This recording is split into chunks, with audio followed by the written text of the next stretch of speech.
What is the radius of convergence of this series, and for what values x does it converge? To answer the first question, there is this almost never fails tool, and that is the ratio test. I'll tell you that. It's a very handy tool. This is just to recall. If you want this series to converge, then we would like to satisfy the first condition. So how about we start computing L and worry about the consequences later, where we don't need to worry too much anyway, because the way we would proceed is to compute L. We have x as a free parameter, meaning that we could in principle choose x to be any value we would like it to be, and from there comes the concept of convergence. So you have a radius of convergence on which x converges. I said convergence twice. I don't fancy that too much. Nevertheless, let us continue.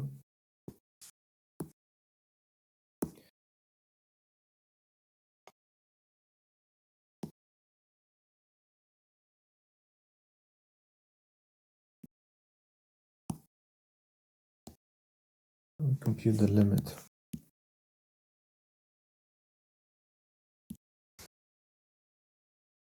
Very important, otherwise you have to write the limit with every step. And this is not something I would like to do. And this is the nth term an. And I would like to divide this term by the n plus first term. I'll change up the n and I'll write n plus 1.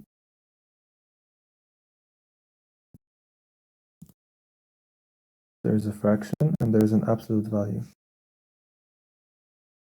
It does get huge because it's a fraction of fractions.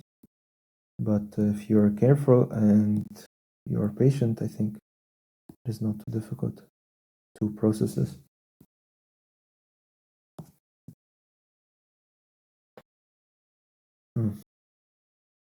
So what I would like to do is to write this as two fractions, one fraction in x and another in n.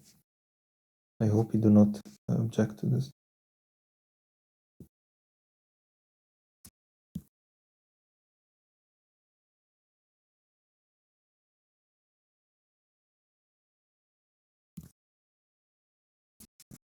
And the second fraction is following.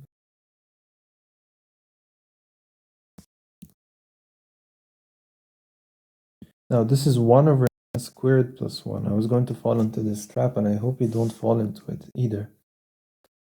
And so this is a fraction in the denominator,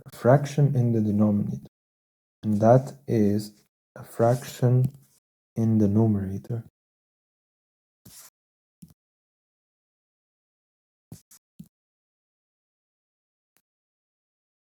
And since it's a fraction, we can flip things around. I can write this there, and I can write that there, and I can remove the other fractions. That's at least less redundant. And then this is nice because I can cancel this out with the n plus 1, and I have 1 x minus 2 that's remaining. Now regarding the other term, which I still need to take the limit for, it seems that the two terms grow at the same speed, and the increment by 1 does not really make that huge of a difference. And so we can confidently say that as n goes to infinity, this term should go to 0. My apologies, should go to 1, because they grow exactly as fast as each other. So this grows as fast as that. And in that case, we will get as the result x minus 2 times 1, which gives us that x minus 2 in the absolute value is equal to L. Let me write this down.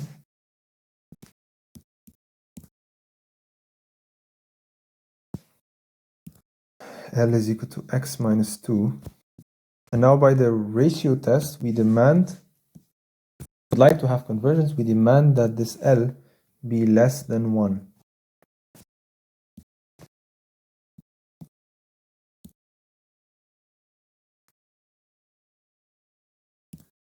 Yeah.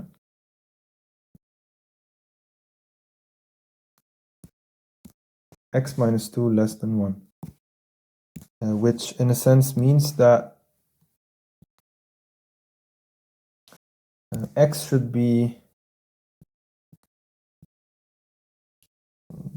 so you need to take the positive and negative counterpart.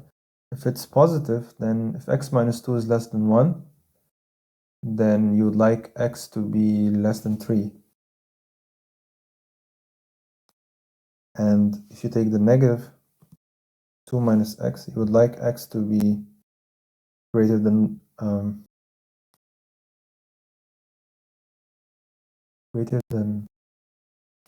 perhaps it is a good idea to write this down. So x minus 2 less than 1 gives us x is 3, and 2 minus x, because I multiply this by the negative counterpart, less than 1 gives me that x is greater than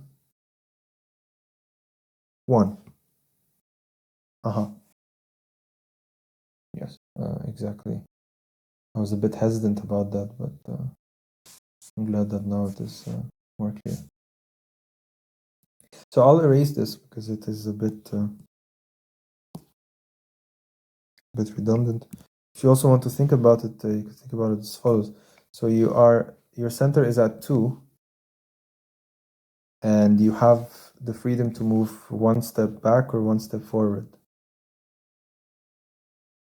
The center is at 2 because when you put in 2, you get the 0, in a sense.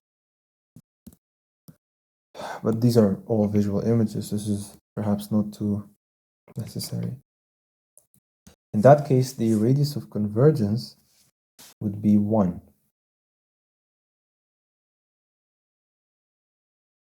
I was double checking this because I really didn't want to reshoot this video once again. In a sense, it's because if I go back to the same drawing, this is the circle, so to say, and the radius is 1. It's not 2. You see? I hope that is clear. Therefore, we have reached a definite answer for the first question. However, the second question needs to be addressed, and we need to address it for the edge cases, how I like to call it. The first one is x is equal to 1. We would like to look at the behavior of the series and whether it converges or diverges. So we do this pretty quickly. Well, I will attempt to do it pretty quickly. I plug in 1 here. 1 minus 2 is minus 1. And this is an alternating series. How do we deal with alternating series? We need a specific piece of machinery, which I'll go and summon now. Here I am, back with the alternating series test. The alternating series test tells us to focus on satisfying some certain criteria for the part of the sequence, maybe it is more precise to say the part of the series, which does not alternate. In other words, this is the part that alternates, that is the part that doesn't. The part that doesn't alternate we usually call Bn. And so this would be 1 over n squared plus 1. We need to check two things for Bn is equal to 1 over n squared plus 1. The first thing is that this is is decreasing, and the second thing is that the limit goes to 0. It should be clear that the limit does go to 0, and it should also be clear that, the sequence is decreasing. In a sense, these are the values that we get when we plug in consecutive numbers. So we get 1/2, 1,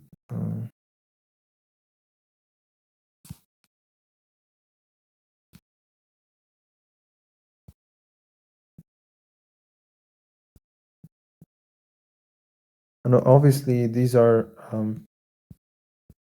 so we are decreasing, we're going lower and lower. In a sense, the denominator is getting bigger and bigger, and this is why this series is decreasing. Now it should be clear why the limit goes to 0, and from there we know that this is convergent, and therefore I can simply write converges, meaning that we can append this point x is equal to 1 to our existing set of values for which the series converges. This leaves to us one more case, and that is the case of x is equal to 3. Let's take a look at the resulting series that we get.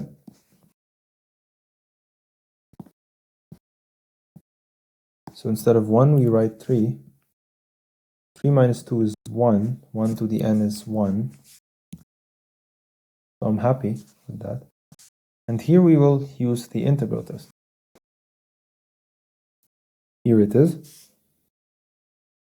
In a sense, what this is saying is that since the sum is discrete and the integral is continuous, we can bound the integral from above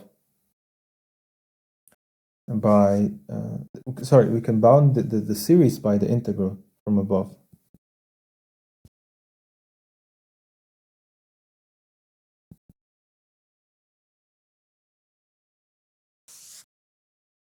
By this integral. I think in the previous example, I didn't really go over the conditions here, but let me perhaps do that. So we'd like to have a continuous decreasing function. In a sense, this is a continuous decreasing function, and we have to be careful because we would like its values to map into the positive reals. And this is a function that does that. All of its output is positive, and so it belongs to R positive. And if you take a look at this, this is the continuous function. It's the continuum of all of the values. And what we have here is the sum of specific values for integer numbers. And therefore, this must be smaller than the whole continuous integral.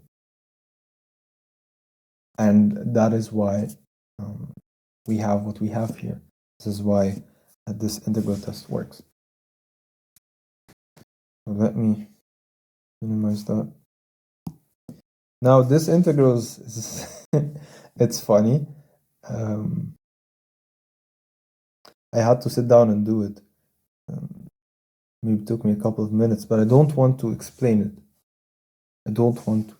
The answer is that this is the antiderivative of the tan inverse function.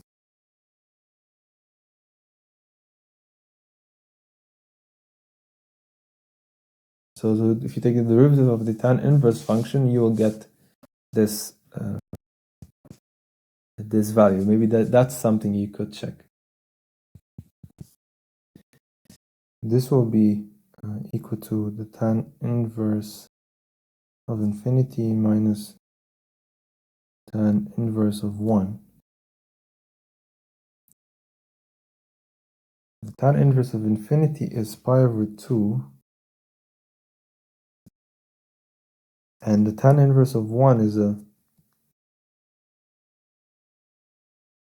it's a finite number that lies between 0 and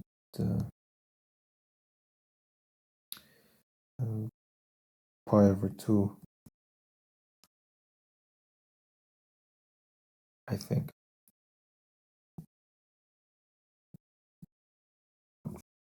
I'll extend the interval just in case. I mean, in the end, if the interval is too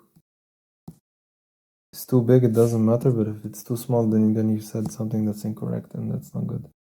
But I know for sure that it will be some finite angle, so to say, and from there I know it's something between 0 and 2 pi.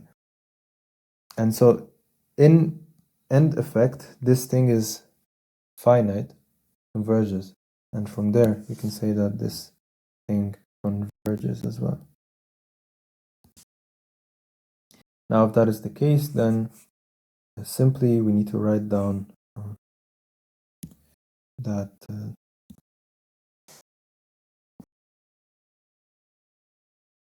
this sequence or this series